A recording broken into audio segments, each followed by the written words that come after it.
হয় চাওক, এই মুহূৰ্তত গ্ৰামাঞ্চলৰ ৰাইজ আচলতে সাজু হৈছে নতুন জনপ্ৰতিনিধি নিৰ্বাচন কৰিবলৈ। কিন্তু কথা এইটো আহিলে যে প্ৰকৃততে গ্ৰামাঞ্চলবিলাকত বিগত সময়ছোৱাত কেনেকুৱা ধৰণৰ উন্নয়ন চলিলে, প্ৰকৃততে গ্ৰামাঞ্চলৰ লোকে কেনেকুৱা ধৰণে কি পালে, এই কথাখিনিও কিন্তু এই সমাজৰ ৰাইজে তোলা চালনীত ল'ব। আৰু এই মুহূৰ্তত আমি উপস্থিত আছো বানে গৰকি যোৱা এটা অঞ্চল, জাজিমুখ অঞ্চল, আৰু যিটো স্থানত এই মুহূৰ্তত উপস্থিত আছো এইটো টিয়ক বিধানসভা সমষ্টি আৰু মৰিয়নি বিধানসভা সমষ্টি এটা সীমামূৰীয়া অঞ্চল জাজিমুখ। আৰু এই যিটো পাৰঘাট দেখিছে, এই পাৰঘাটটোৰ সিটো পাৰে 101 নং মৰিয়নি বিধানসভা সমষ্টি, আৰু আমি যিটো স্থানত উপস্থিত আছো এয়া হৈছে টিয়ক বিধানসভা সমষ্টি। এই স্থানৰ একাংশ লোক আছে, মই পোনে পোনে তেখেতসকলৰ পৰা কিছু কথা জানিম যে কেনেকুৱা ধৰণৰ তেওঁলোকে পৰিকল্পনা, আচলতে যিহেতু নিৰ্বাচন সমাগত, কি পৰিকল্পনা কৰিছে আচলতে আপোনাৰ পৰাই মই প্ৰথম জানিম। স্থানীয় এজন ব্যক্তি কেনেকুৱা ধৰণৰ, মোক এটা কথা, আমাক এইটো কথা কওক যে বিগত সময়ছোৱাত আপুনি কেনেকুৱা ধৰণে, কিমান সুখী, বা নতুনকৈ আকৌ আপোনালোকে নিৰ্বাচন কৰিব কাইলৈ, কেনেকুৱা ধৰণৰ কি কি প্ৰভাৱে আপোনালোকক চুইছে আচলতে? আমাৰ ইয়াত যেটা অসুবিধা হৈছে বা চৰকাৰে একো সুবিধা দিয়া নাই বুলি কোৱা নাই, চব সুবিধাই দিছে। কিন্তু এই পাৰাপাৰ ঘাটখন দলঙেদি যি দলং বনাইছে তাৰো অলপ অসুবিধাই হয়, বৈভাৱ হৈ আপডাউন কৰিব লাগে। ল'ৰা ছোৱালী এতিয়া এয়া এইখন নৈ জাজিৰ পৰা অহা তিনি নৈ, এইখন নৈতে স্কুলীয়া যিটোৱে কষ্টৰে পঢ়া শুনা কৰিছে, শিক্ষা বিদ্যা কৰিছে, বহুত হাবাতনে ল'ৰা ছোৱালীক হেৰি কৰিবলগীয়া হৈছে। আৰু এই নাওখন বাই চান্স বুৰি যায় তেতিয়াহ'লে ল'ৰা ছোৱালী কেনেকৈ কি হ'ব লাগিব।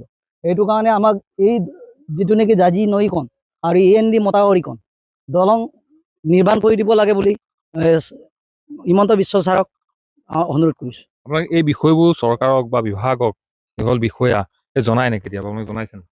জনোৱাটো জনাইছিলোঁ, কিন্তু আজি কি হেৰি আছিলে, তাৰিখ আছিলে এইটো পাহৰিছোঁ, কিন্তু স্থাপনতা হ'ল বুলি কোৱা শুনিছিলোঁ জাজিমুখ দলংখন, কিন্তু এতিয়ালৈকে একো হেৰি দেখা নাই। নিশ্চিতভাৱে আচলতে গুৰুত্বপূৰ্ণ বিষয়, আৰু এই বিষয়বোৰ আচলতে গ্ৰামাঞ্চলত বিশেষকৈ এইসকল গাঁৱলীয়া লোকক কিন্তু কিছু ক্ষেত্ৰত প্ৰভাৱিত কৰিব। মই আপোনাৰ পৰা কিছু কথা জানিম। এই যিটো অঞ্চল বৃহত্তৰ জাজিমুখ, সকলোৱে জানে এটা সম্ভাৱনাপূৰ্ণ স্থান, গ্ৰামাঞ্চলৰ অতিকে এটা সম্ভাৱনা আছে জাজিমুখ, বানে ধুই যায়, কিন্তু তাৰ সমান্তৰালভাৱে ইয়াত আচলতে কৃষি ক্ষেত্ৰতে হওক, প্ৰতিটো ক্ষেত্ৰতে সম্ভাৱনা আছে। নতুনকৈ আকৌ পঞ্চায়তখন গঠন হ'ব, কেনেকুৱা ধৰণৰ আশা আপোনালোকে কি ভাবিছে?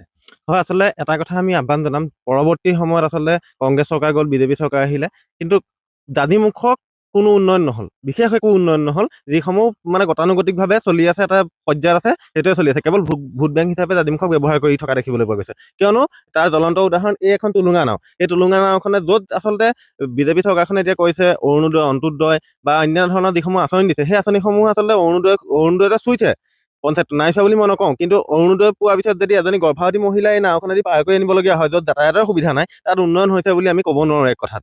এতিয়া আমি এটা কথাই অনুৰোধ জনাম, পৰৱৰ্তী সময়ত আচলতে জাজিমুখৰ এটা শিৰোনাম হৈ থাকে, জাজিমুখ পঞ্চায়তৰ এটা শিৰোনাম হৈ থাকে বাতৰি। কিন্তু এতিয়া যিসমূহ নিৰ্বাচিত হ'ব, তেওঁলোকে যাতে কেৱল নিজৰ ব্যক্তিগত স্বাৰ্থৰ কথা নাভাবি তেওঁলোকে সামগ্ৰিক উন্নয়নৰ ক্ষেত্ৰত, যিহেতু জাজিমুখৰ এটা বজাৰ দখল কৰিব পৰা এটা বৈশিষ্ট্য আছে, জাজিমুখখন মাছেৰে ভৰপূৰ এটা অঞ্চল, শাক পাচলিৰে ভৰপূৰ এটা অঞ্চল। এই যিখন জাজিমুখ শনিবৰীয়া বজাৰখন আজিৰ তাৰিখত কিন্তু প্ৰায় মৃতপ্ৰায় অৱস্থালৈ পৰিগণিত হৈছে, বা যাতায়াতৰ অসুবিধাৰ খাতিৰে অন্যান্য যিসমূহ আছিলে সেইসমূহ আচলতে প্ৰায় মৃতপ্ৰায় অৱস্থালৈ গৈছে। গতিকে জাজিমুখ পঞ্চায়তক আমি এটা কথাই আহ্বান জনাম, যাতে মাননীয় এতিয়া দুইটা সমষ্টি, টিয়ক সমষ্টি আৰু মৰিয়নি সমষ্টি, দুটা সমষ্টিত আমি এটা সীমামূৰীয়া এটা অঞ্চল, দুইজন বিধায়কে আচলতে কৰোঁ বুলি ক'লে ঢেৰ উন্নয়ন কৰিব পৰা তেওঁলোকৰ আচলতে এটা অৱস্থাত আছে তেওঁলোকে। কিন্তু যাতে জাজিমুখখন কেৱল ভোট বেংক হিচাপে ব্যৱহাৰ নকৰি, বানপানীৰ সময়ত আহি ইয়াত দেখা নিদি, কিন্তু তাৰ পৰৱৰ্তী সময়তো যাতে জাজিমুখখন উন্নয়নৰ ক্ষেত্ৰত তেওঁলোকে গুৰুত্ব প্ৰদান কৰে, সেই কথা আমি আহ্বান জনাইছোঁ। সাজু হৈছেনে নিৰ্বাচনলৈ আপুনি? কেনেকুৱা ধৰণৰ, কেনেকৈ ধৰণে সাজু হৈছে? আচলতে কি সমস্যা বুলি নহয়, আচলতে জনপ্ৰতিনিধিসকলে যিবিলাক প্ৰতিশ্ৰুতি দিছে, সেই প্ৰতিশ্ৰুতিবিলাকত আপুনি আশ্বস্ত হৈছেনে? তাকে এতিয়া ক'বলৈ গ'লে এতিয়া বহুত ভালেই শুনো যে আমুকটো কৰিব লাগিব, তামুকটো কৰিব লাগিব, আমি আনটো একো নিবিচাৰোঁ। এতিয়া চব লাহে লাহে পানী এতিয়া ডাঙৰেই হ'ব, কাইলৈ পৰহিলে এইখন নদীয়ে দিয়ে কিমান ল'ৰা ছোৱালী পাৰ হ'ব লাগিব, ঢল আহিব। খালি আমি এইটো কথাই বিচাৰিছোঁ যে আমাক ৰাইজৰ ক্ষেত্ৰত আমাক দলংখন লাগে। এতিয়া মন্ত্ৰী পবিত্ৰ নাগৰিকানে ছাৰে চাই গৈছে যে এইখন দলং হ'ব। এতিয়া হ'ব কিমান তাৰিখত, কিমান দিন, কিন্তু সেই কথাটো আমাৰ হ'লে সঠিক প্ৰশ্ন পোৱা নাই। আমাক লাগে, আমাক দলংখন, আমি এইটো কথাই বিচাৰিছোঁ, আমাক দলংখন লাগে কেৱল। আমাক ছাৰে দলংখনৰ কথা যদি আমাক সহায় কৰি দিয়ে, অতি আনন্দিত বুলি আমি ভাবি লৈছোঁ। নিশ্চিতভাৱে অতি গুৰুত্বপূৰ্ণ বিষয় আৰু এই মুহূৰ্তত আমি এটা কথা এই মুহূৰ্তত ক'ম যে আজিৰ পৰা 2টা বছৰ আগতে যোৰহাটত যেতিয়া অসম চৰকাৰ কেবিনেট বৈঠক হৈছিল, সেই কেবিনেটত কিন্তু আচলতে কৈছিল যে জাজিমুখৰ পাৰঘাটত এখন দলং স্থাপন কৰা হ'ব।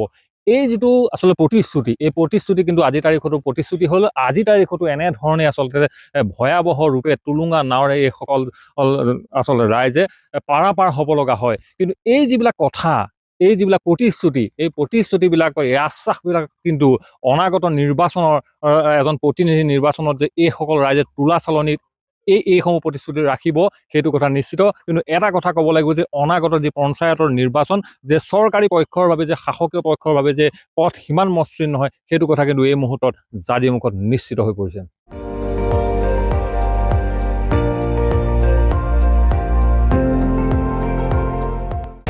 আপুনি চাই আছে ND24, সৰ্বশ্ৰেষ্ঠ নহয় সৰ্বোত্তমৰ দৌৰ।